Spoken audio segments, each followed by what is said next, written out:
Bonjour, mes amis. This is me trying not to sound like a complete dork on the intro to my podcast. I'm working on it. Hi, I'm Kiradavis. I'm your host for the newest podcast on the FCB radio network. Just listen to yourself. This is a podcast where I ask you to actually stop and listen to what you're saying out loud every once in a while and take it all the way to its logical end. We've had an amazing response to the first two episodes. I've been so pleased. Everyone seems to be really excited. If you are a listener, then you know our first episode was on Bernie Sanders and Bill de Blasio and socialism.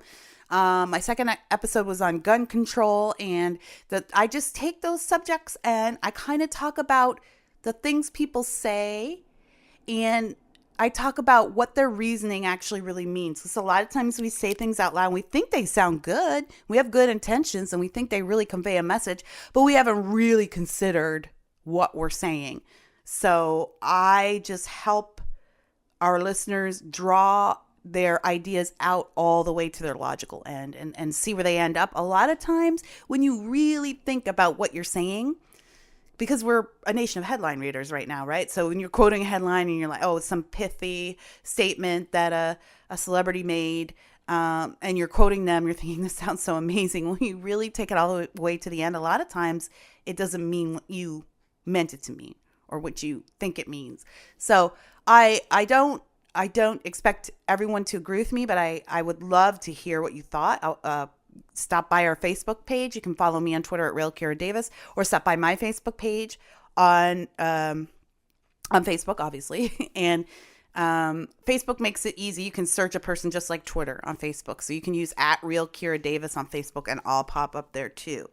And, join the conversation. Let me know if you felt persuaded at all, or maybe I didn't persuade you. Maybe you just dug in further, and that's fine. I am all for that. I just want to help. I just want to make you think. I want to make myself think. I'm doing this just as much for me as for anybody else. So if I can help you clarify where you already stand, then great. What I want to do is to be able to have respectful yet entertaining discussion about controversial ideas. And again, to help everyone think out exactly what they're saying. So this week, I wanted to talk about the Electoral College. This came up after a discussion. I did an appearance on Fox News last night on the Next Revolution with Steve Hilton. Now, listen, if you're not a Fox News fan, or you've always wanted to take a peek at Fox and see what's going on over there, but you can't stomach the thought of sitting through Sean Hannity or Tucker Carlson or whatever, Steve's show is a really great show to start. He's pretty bipartisan. The show's pretty lighthearted. It's not a bunch of people arguing with each other. He really just discusses certain policy topics or some things like that. And he's British, so he's very polite. It never gets weird or crazy, and he has a lot of different kinds of guests on there. Great place to start. He's on Sunday nights. That's a great place to start if you're curious, but just really can't handle Sean Hannity.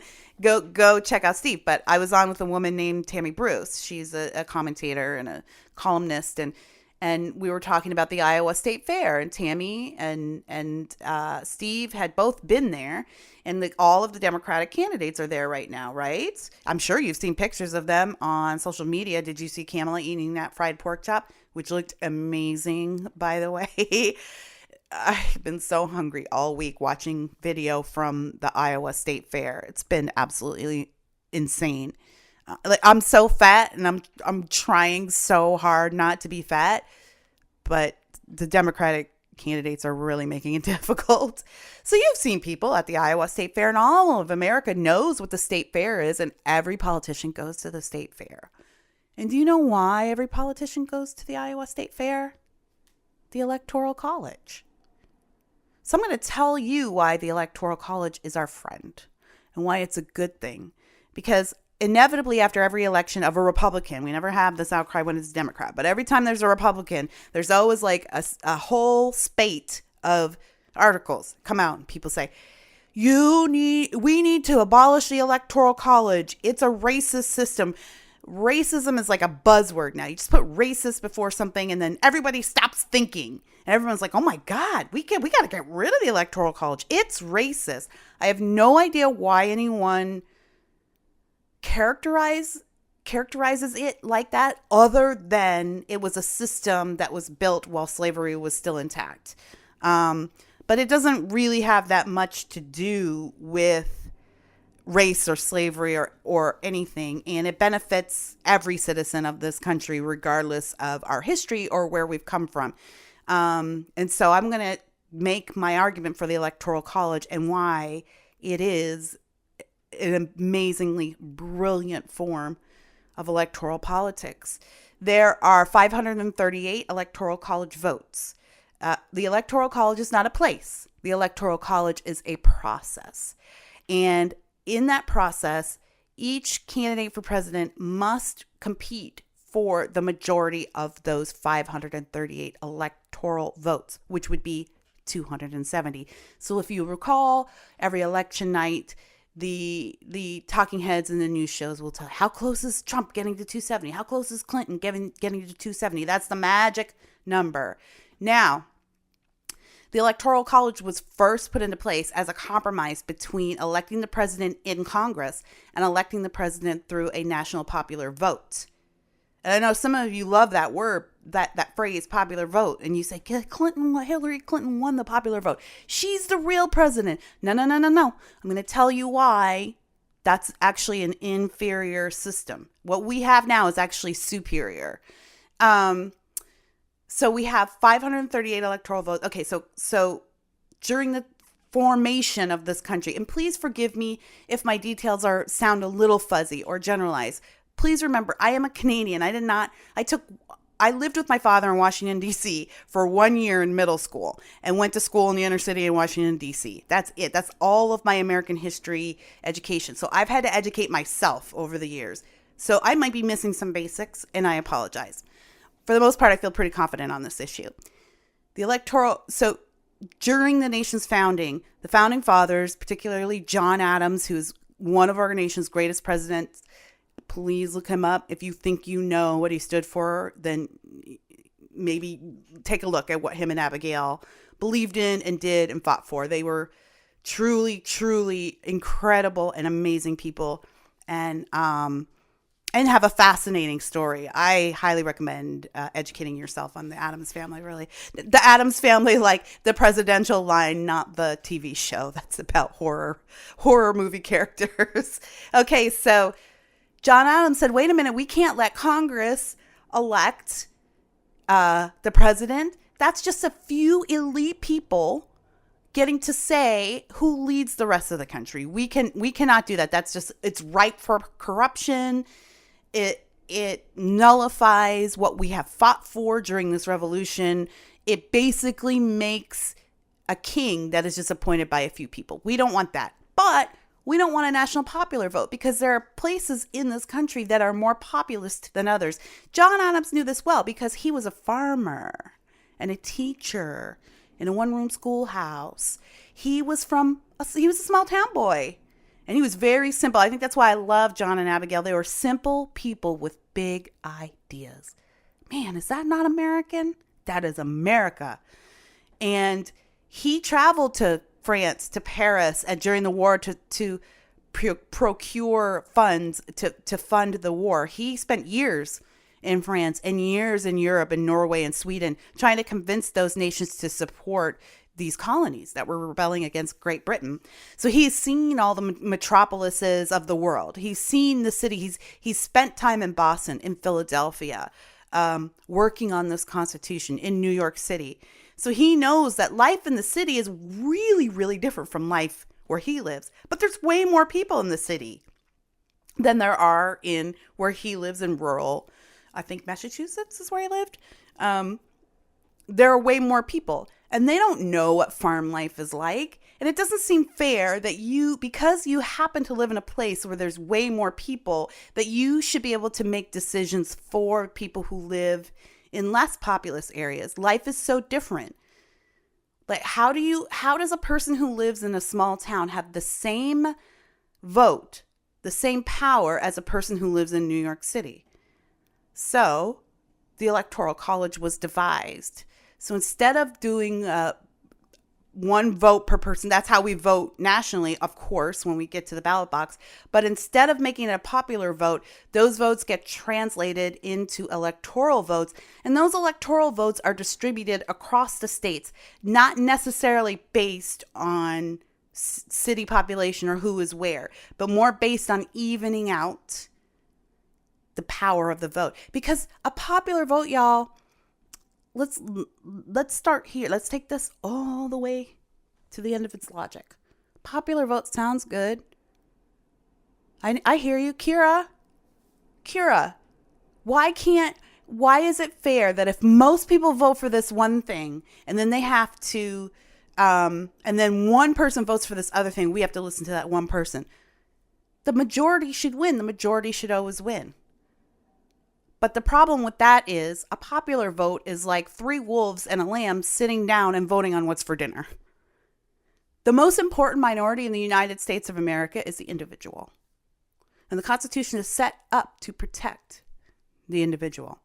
So we have the Electoral College so that all those wolves don't occasionally vote against the lamb. And the other thing it does, so this is the other really cool thing that it does. This is why I brought this up in relation to the Iowa State Fair. The other thing it does is it forces the president to get out around the country. It forces politicians to get out around the country. Kamala Harris is from the state of California. Most of the West Coast vote is housed in San Francisco and Los Angeles.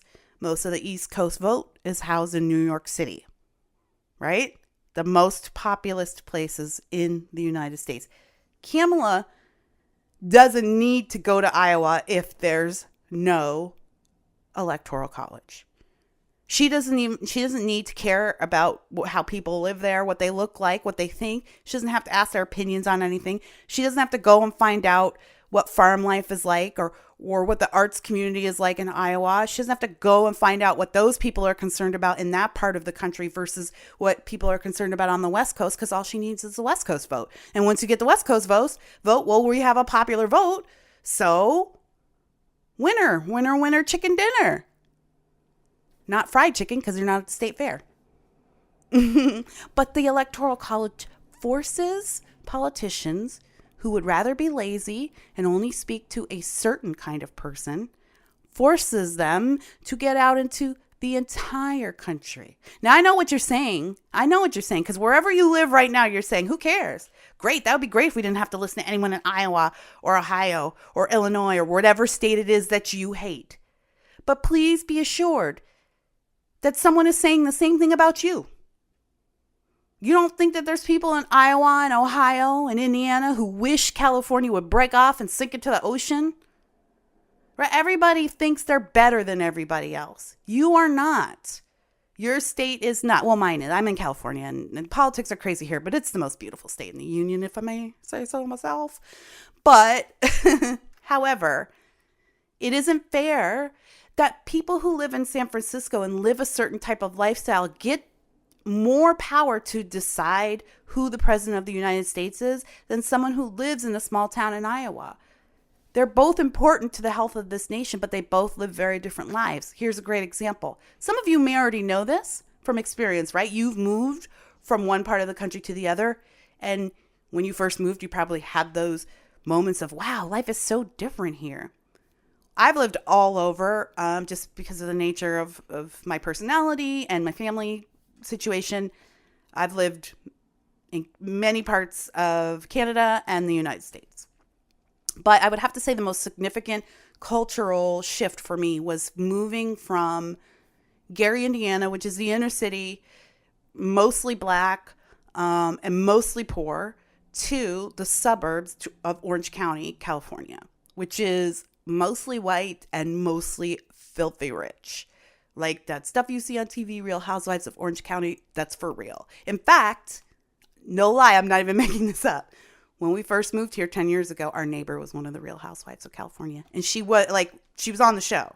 So the camera crews would be on our street. It was so weird. Our kids still go to I'm not going to say which one. I'm not going to rat her out. But our kids still go to school together. I see her around a lot.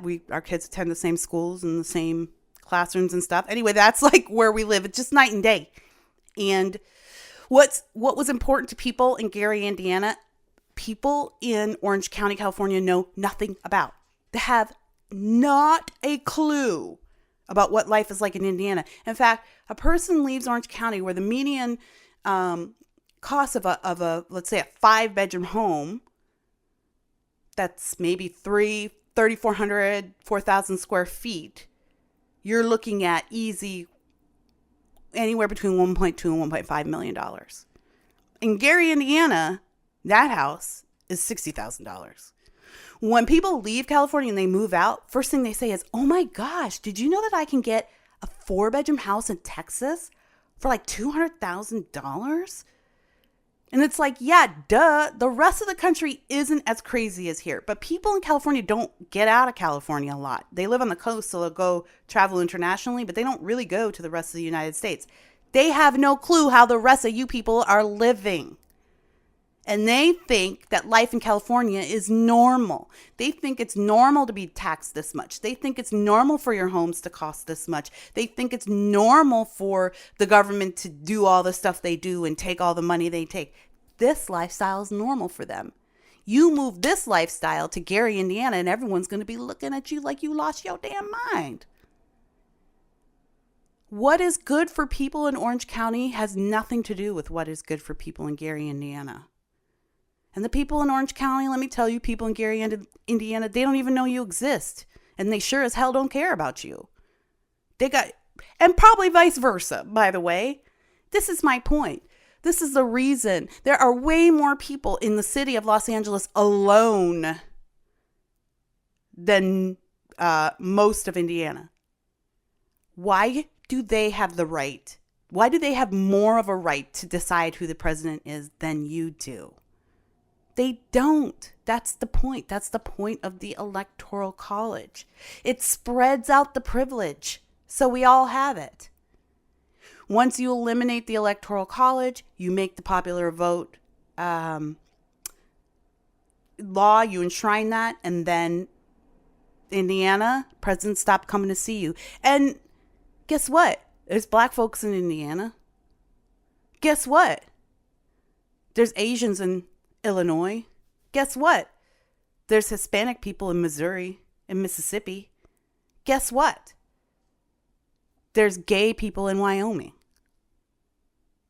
Why do those people's voices count for less than all those groups who live in New York or LA or San Francisco? They don't. And the Electoral College makes sure that they don't mean less. So you need to be very careful about what you're asking when you're asking to get rid of the Electoral College. You are asking to get rid of the most important minority in this country, which is the individual. There are a few states who are working hard to thwart the Electoral College. They've changed their laws. I think Colorado is one. They've changed their laws that they will send their Electoral College votes to the winner of the popular election. Again, I cannot stress enough how dangerous and awful that is. And by the way, if you're one of those people who's like so mad that Donald Trump won that you think we need to change our entire system to make sure he never wins again, what are you going to do if he wins the popular vote next time? It really wasn't that much of a difference. It was actually, statistically speaking, the popular vote ended up, like when the final count was in, which it's months before you get all of the details, it was a squeaker. It was pretty close. So what are you going to do if the popular vote still elects that person you don't like? Only now we've destroyed the one protection to make sure that you who live in the smaller places don't have to choose a Donald Trump. We should all be very wary of anybody who says they want to change the Electoral College. That is dangerous. It is dangerous for minorities who don't live on the coasts. Because here's what's happening. Coastal life is becoming very expensive. And people are having to move inland. Look at you. California is a great example of that. I can't speak to what's happening in New York, but I suspect it's a lot of the same. So the whole state of California is expensive, but some places are more expensive than others. LA it has, not only is LA dealing with federal taxes, state taxes, they've also imposed their own weird taxation system, and it's driven up their sales tax to the highest in the country, their gas tax to the highest in the country, their cost of living to almost to the highest in the country. There's a huge homeless problem, which, excuse me, people, we're going to address this someday on this show, has nothing to do with lack of housing. Our homeless problem has a lot to do with terrible laws and handcuffing the police from being able to deal with issues like mentally ill people in the street and drug users in the street. So LA has so many problems, and the only people that can afford to live comfortably and safely in LA are very, very rich people. And the poor people, or poorer people, middle class and poor, when they get a chance, they're moving inland. They're moving east. They're moving north. And it's shifting the balance of politics. So let's say that in another 50, 60, 100 years, LA has driven out every poor minority. I'd love to see minorities not be classified as poor by that time. We'll see. But let's say that minorities are the only people that are downtrodden in this country right now, which isn't true, but let's just say that's the narrative we're going with. Let's just say LA's politics managed to drive out every Black and Hispanic person from LA and into a different county, which is what is happening right now. And then we get rid of the Electoral College, and LA becomes an all-white city, and San Francisco becomes an all-white city, and New York City becomes an all-white city. Then what? We're worse off than when we started this whole electoral process. So we don't want to take chances with the future. We think we know what the future has in store. We think we understand where the country is going. We think we understand how things are shifting, but we don't know. We really don't know. We don't have any clue. And it's arrogant to assume that we can predict what this country will look like in 50 years. There's no way we could have predicted what it looks like now 50 years ago. Which is why the Constitution needs to remain the same, which is why the Constitution doesn't change. It's not a living document. It's not living and breathing and evolving. It can't be that. In the same respect, we look at, if I'll just take it to church for a minute here, we look at God as kind of the same always. And so no matter what changes around us, we can always feel secure that his ways never change. His decrees never change. His love never changes. What he says is right and wrong never changes. He can be the standard by which we judge all other things. The Constitution, on a smaller scale, on a much smaller scale, obviously, is kind of like that. It is a standard that never changes. So we don't have to worry about things shifting with the tide and things shifting with the mood or the race or the religion. You know, we have these rules for a reason. We have the Electoral College so that we can hedge against shifting populaces and shifting tides in a free country. That's always going to happen. So the Electoral College makes it so that if you live in Ohio or you live in San Francisco, you've got the same say with your vote. Your vote I guess what I'm trying to say is your vote carries as much power. I don't know how it is decided how each state gets the number of votes. I think in the beginning it was based on population, which is why a state like California has 55 electoral votes, which it shouldn't. It should have a lot less. And New York should probably have a lot less too now because the population has shifted. But I don't know that it's worth messing with because we don't know, again, how things will shift in the future. And that's another part of politics, right? That's what politicians have to do. They have to decide how they want to persuade. Maybe there's a long-term game plan. You know, maybe the Democrat Party, you know, figures out this long-term game plan where they can get all those voters from California to move to Texas and take those votes. Like, it has consequences for long-term planning for politicians. But the biggest and best part of it is that it forces these lazy politicians to get out and see you, to get out and meet you. Do you understand that this is why Donald Trump won? Forget about all of the headlines and forget about all of the hysteria that travels with him. If you know anything about politics, and I'm going to assume that most of you who are listening to this podcast maybe don't know the nuts and bolts of what we pundits do on election night. Like, we're analyzing county returns, super boring stuff, right? But it all means something. People think that it's a waste of time to go door to door and knock on doors. No, actually, that's the most effective thing. You might think that you might think that it means nothing and it's a waste of time for candidates to walk door to door and shake hands. But they do it because the proof is in the pudding, and the statistics say that it makes a difference. And it's the same with those negative ads. Every year, your favorite politician says, I'm not going to go negative.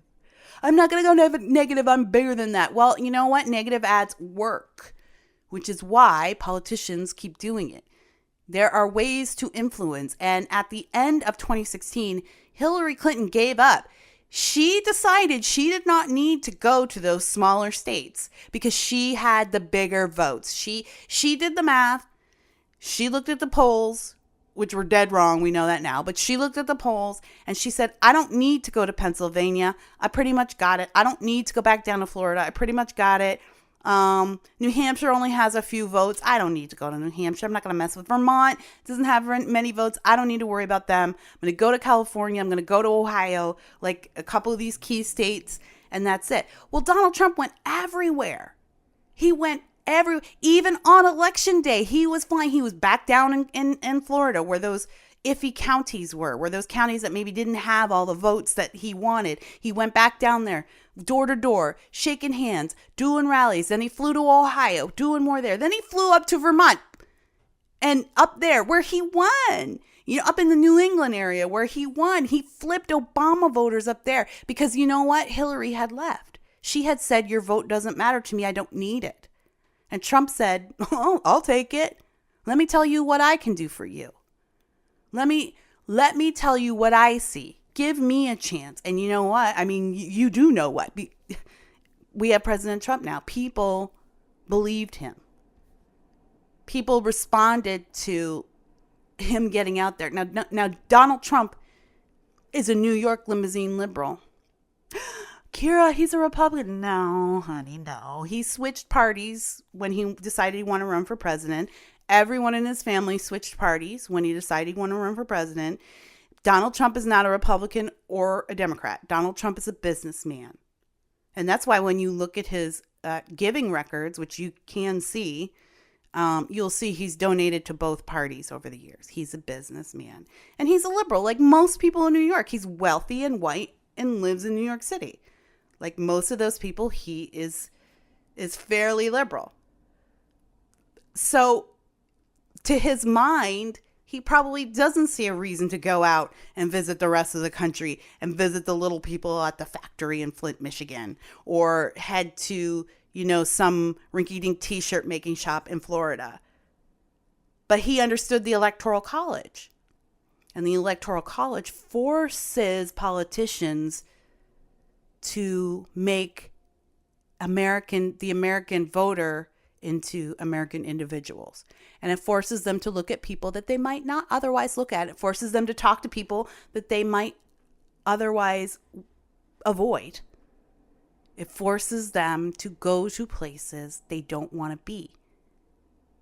But how can you lead the country if you don't even know what the people need? I think I started this conversation off by saying we moved from Indiana to California. And those places are so different. They're so different. When in Gary, Indiana, what was so devastating there and what people wanted was jobs.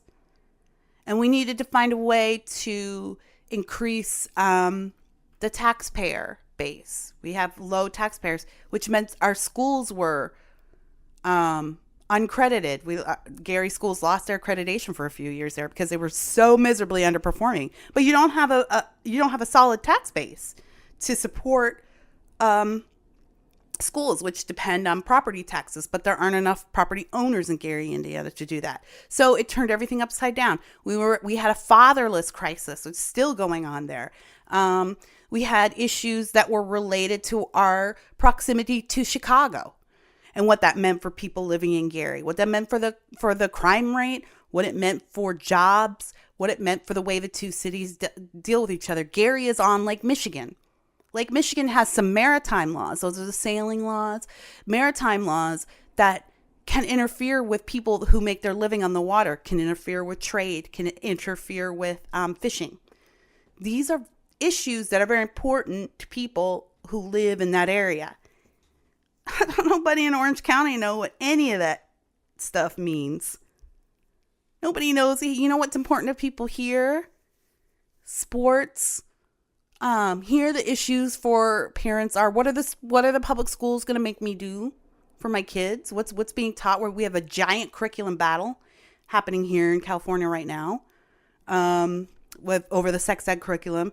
So parents are really concerned about that. That's a big deal. We have a water crisis here in California. We have enough water. We have enough water. We do. But the politicians divert the water in such weird ways and such political ways that farm country is drying out, and then people who don't need the water, like people who live on the ocean, all that stuff is getting redirected, and it's very political. There's a lot of fraud involved. So water is an issue. Earthquake preparedness is an issue. So we talk a lot every election cycle about new policies and new laws that would make that would help with insurance, and that would help with rebuilding, and that set the standards for new buildings. And then, of course, traffic and roads are a huge issue. It's not the same thing. So when the president comes to California and he says, this is what I'm going to do for your state, the things we hope the president will do are way, way, way different than the things people in Indiana hope the president will do. When you get rid of the Electoral College, you get rid of the reason for the president to stop anywhere outside of 3 cities. And again, if you're in one of those 3 cities, you might be arrogant enough to believe that that's a good thing. But that makes you pretty damn stupid, in my opinion. I'm not one for calling everyone stupid, but that's stupid. Because your food comes from farm country. Your energy comes from farm country. A lot of your culture, you don't even realize. You don't understand how influential what we call, quote, flyover America is. You don't understand how influential it is on your life in the city. You don't have food without them.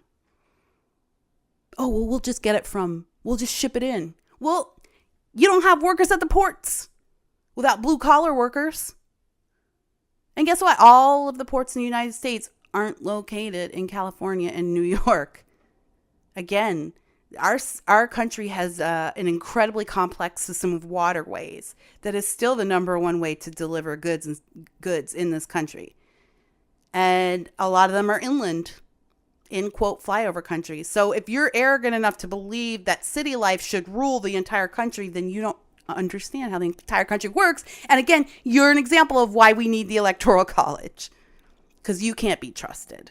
You can't be trusted to know what is best for the rest of the country. The only people you can trust is the people who live where they live and know what they know, just like you know what you know because you live where you live.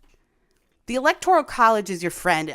It doesn't have anything to do with race. It doesn't have anything to do with oppression. In fact, it's the exact opposite of oppression. It is another failsafe against the minority being oppressed by the majority. So it is our friend. We shouldn't be scared of it. We should celebrate it. We should be excited by it. And we should take the opportunity every time we see it to explain to people why the Electoral College is important to fairness and justice in this country. And it is so important in electing our next president. And if you're pissed off that the Electoral College elected Donald Trump, I have really, really good news for you. There will be another election. And then there will be another after that. And then there will be another after that. We have successfully and peacefully transitioned 46 presidential administrations. That's pretty damn amazing. It'll happen again, America. All right. That's it. Did you take some time to listen to yourself? I listened to what I said today. I listened to myself today. And you know what? Pretty proud of this logic. But you let me know what you think. Do you agree with me? What's your argument against what I'm saying? Maybe you think the Electoral College is a bad idea. Go ahead. Hit me up on the Twitters at realkiradavis, or just search at realkiradavis on Facebook. Find my Facebook page as well and drop some knowledge over there.